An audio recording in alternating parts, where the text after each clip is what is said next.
What's up, everybody? My name's Chance, and today we're going to be playing a Temur Elementals deck. Now, I know this deck's going to be everywhere, and it's not going to be like, oh, Chance, that's super interesting, and something no one's ever thought of, and oh, this is right up your alley. It's not something like undiscovered or unheard of or, well, really even unplayed, because this deck is actually really good. Maybe not this one specifically, but this style of deck is really, really good right now. As for the future, you know, I don't know if Rise and Reef and Omnath will continue to see as much play, but from right now, these two cards are just absolutely insane in combination with one another. And honestly, the Temur tree in general is honestly pretty good. So yeah, we're gonna be playing a deck that may not be so I don't know, janky, so out there, right, as what we normally play. However, this is a deck along the same lines as what we try to normally play, something fun, something interesting, right, like Rise and Reef, which is a super just powerful card, right, super powerful. So it is like in our play style, if that makes sense, but it's not jank because it actually works. So I don't know how to feel about this, because this is a competitive deck that I actually really enjoy. So if we can see more things like this in competitive, I'll be happy, and I'll probably start being a competitive player. Anyways, we're gonna be playing what I call the fun version of the Temur Elementals deck. So we're not gonna be playing many, if any, spells. I can't remember if I ended up, yeah, so no instants and sorceries, only planeswalkers and creatures. And one thing we actually probably can do is throw in a Sarkhan, right? Because why not? Am I correct? Let's go one less on the Frost Lynx is probably fine. And I'm trying to think if there's another planeswalker that I may want in green, blue, and red. I'm sure there's plenty that I'll want. I'm trying to think if there's one that I'm like, ooh. Oh, you know what? Domri. Okay, that'll work. That'll do for the deck. Anyways, we're gonna be playing a fun version of Temur Elementals, not the streamline whatever. We're gonna be trying to play as many elementals and as many Temur planeswalkers as possible. So yeah, before we hop into the deck tech or deck breakdown, I'd like to remind everybody, if you enjoy the video, be sure to leave a like down below and a comment in the comment section if you have any suggestions on this deck, future deck, or past decks. Furthermore, if you're new here, consider subscribing. It is free, help support the channel, and it oh no, yeah, that's it, okay. Next, we are partnered with TCGplayer.com, so anybody looking to help support the channel can go over there, use the promo code, the new Dr. Spillikin, and all purchases will help, well, as I said, go towards the channel. So, kicking us in to this deck tech or deck breakdown, we have 3 copies of Healer of the Glade. This is an elemental that's going to give us life whenever it enters the battlefield. We have 4 copies of Runaway Steam-Kin, an elemental that a whole lot of people probably didn't even realize when it was an elemental until now, right? Because it never really mattered what Steam-Kin was before, it just mattered on its ability. But now it has a deck to call home? Hell yes. Leafkin, we have 2 copies of them. I don't know how good this card is, which is why we're only running 2 copies, because I'm very, like, iffy on it, right? It seems like it could be good. In the same instance, it seems like it could be worse than the Llanowar Elf. So, yeah, we'll try it out. 3 copies of Lightning Stormkin, because what's better than a 2-mana 2/2 flying haste creature whenever you're playing other creatures like Creeping Trailblazer and Omnath, which can just boost up this little flyer, right? Which brings me to my next card. 4 copies of Creeping Trailblazer, other elementals you control.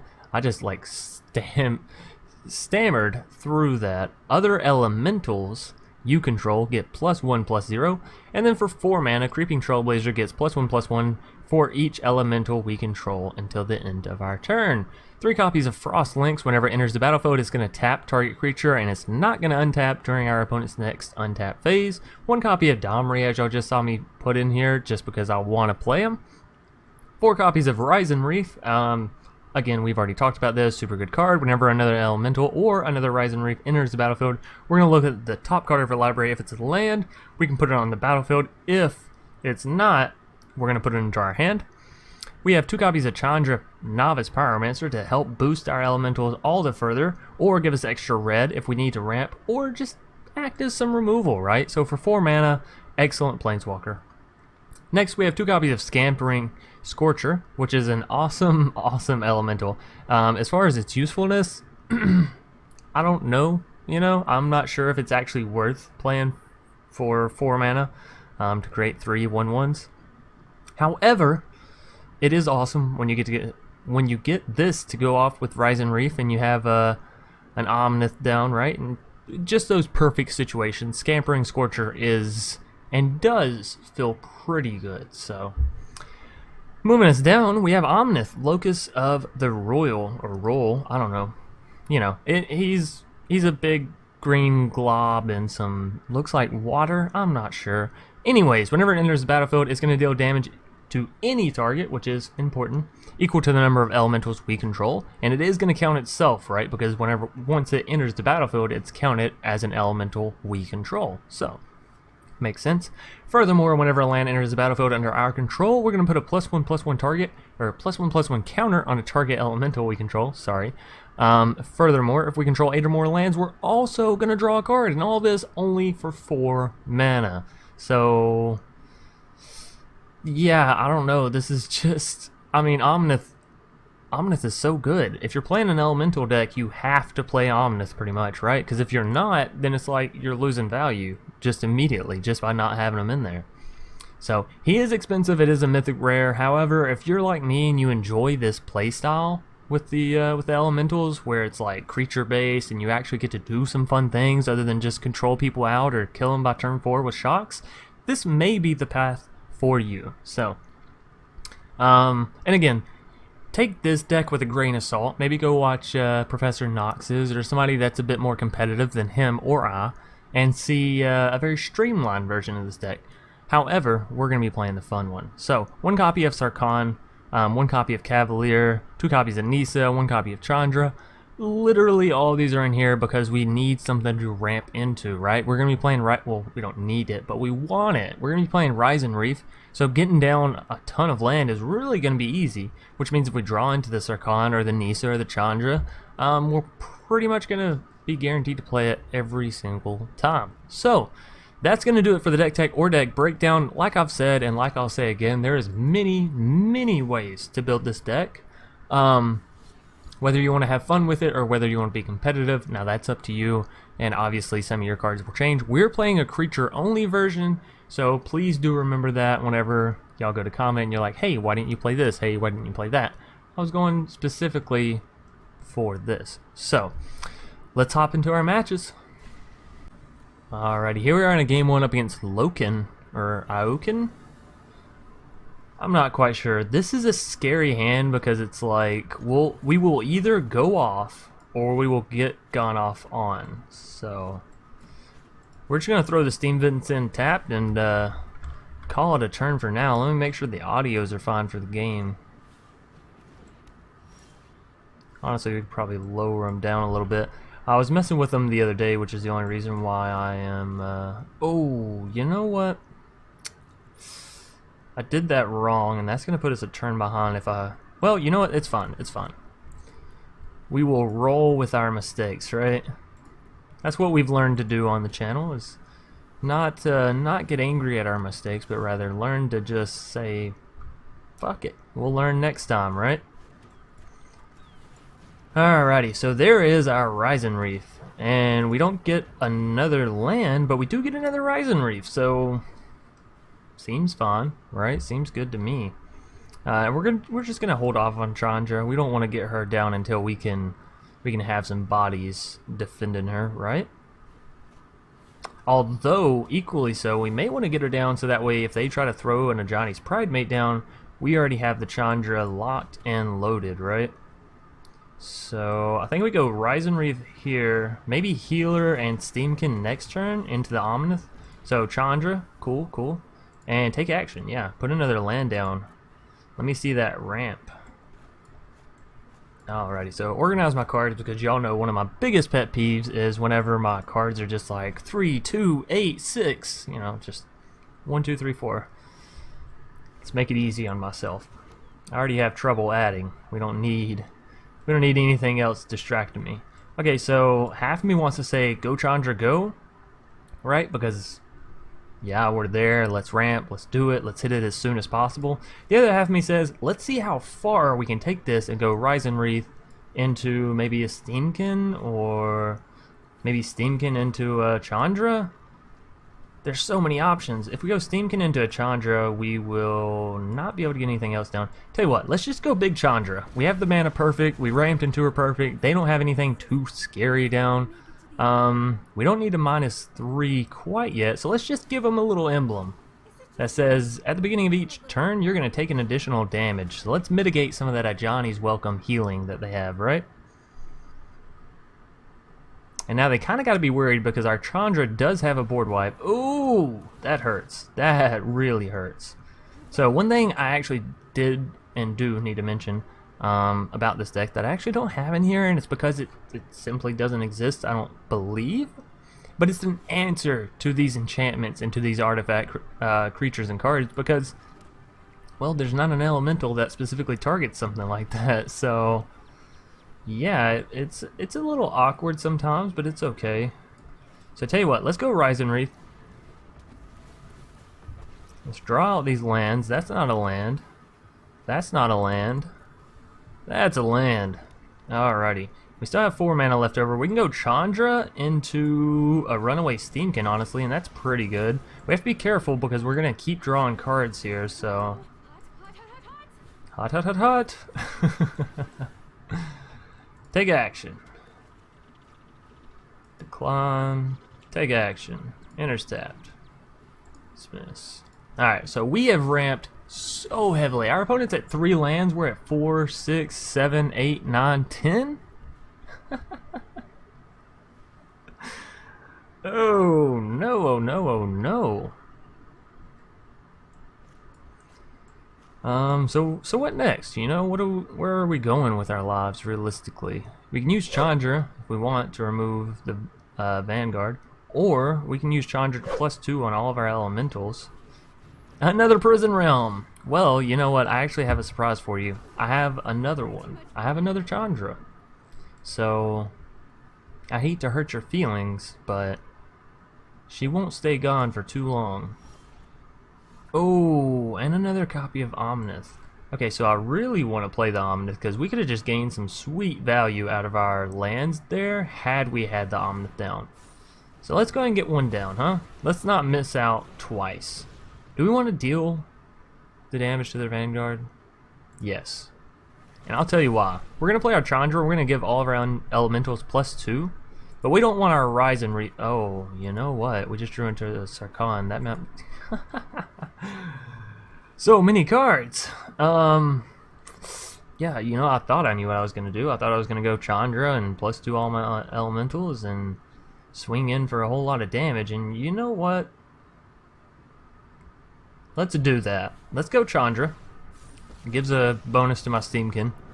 Let's go Stormkin, which is not a Steam-Kin, but it's like the Steam-Kin's, you know, quicker flying brother. Do I want to put that on the battlefield? Yes, I want to put it on the battlefield. Of course, I want to put it onto the battlefield. So now let's distribute our counters. Oh, you know what? We probably should have put it on Steam-Kin, because if we hit enough counters, right, and put them all on Steam-Kin, then we can minus them twice, essentially. So, anyways, +2 on all of ours, and then we go all in. Is that lethal? I don't know. I didn't do the math. But, oh, yes, look at that. It is perfectly lethal. Ioken. I don't, you know, here's the funny thing. I don't actually know if they got mana screwed, or did we just hit that many lands, you know? Anyways, game 1 being picked up in a very elemental style, which leads us on to a game 2. Vesper, gonna be our next foe, and that name scares the shit out of me. You know why? Because it's just Vesper. I think I know what our foe's playing. I'm retarded. Sometimes I say things and I'm like, Chance, just shut up. Like, not to be a bully to myself, but you know, just hush. Stop with your nonsense. Somebody during the 24-hour live stream was like, or somebody had left and then they came back and they had asked, you know, what's been going on, and the other person was like, oh, nothing, Chance is just doing chancy things. And what does that mean? What does that actually mean? What are chancy things to do? Anyways, do we just go Ryzen Reef here? Ryzen Reef. I don't know why I keep putting a TH. It's an F, Chance. It's an F. Sure. We'll go this. See what we hit. Steam-Kin? Okay. And a Gruul Guildgate is fine because we may want to shock these in at a later date. We'll just have to see. Okay, we're playing against mono red, and they have 4 mana and they haven't done anything.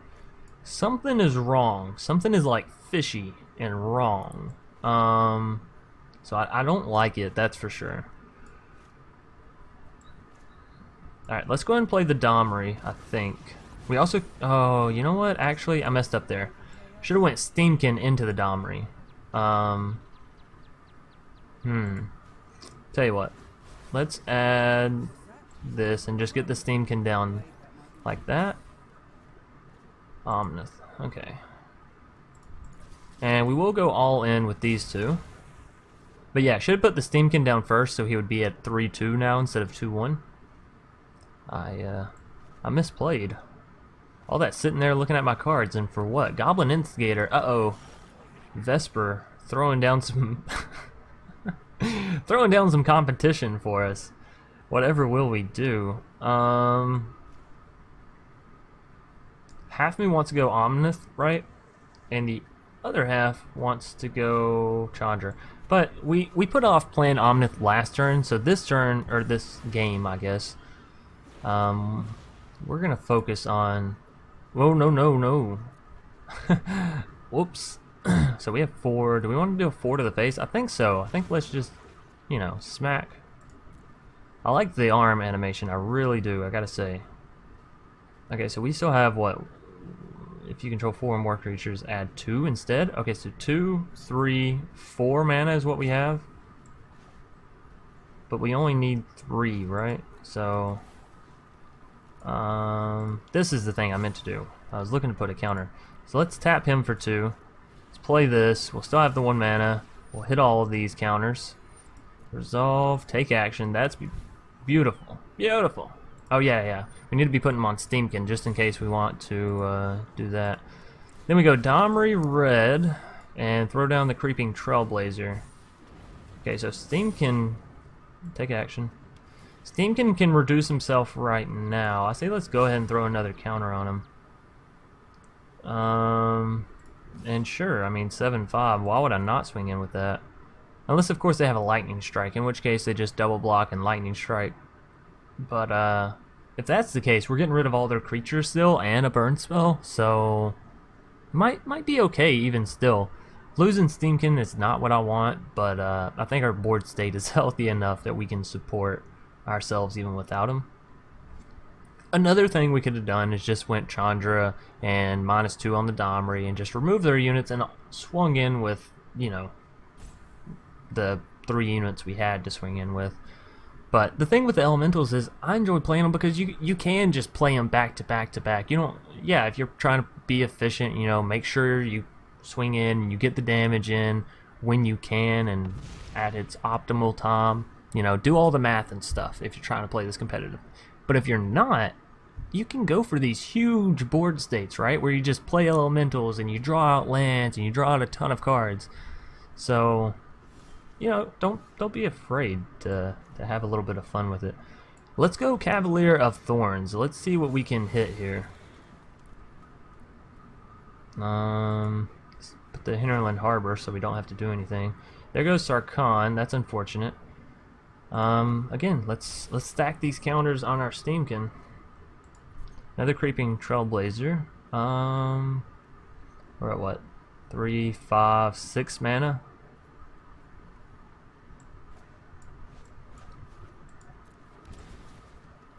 Oops. Remove 3 +1/+1 counters. So now that's 6 more mana, right? Can we get everything? Okay, I'm gonna do this because I want I want to trigger our Rise and Reef enough times, hopefully to see some more Rise and Reefs, but I guess not there.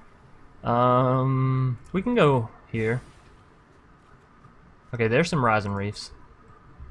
Take action. Enters tapped. Dismiss on that.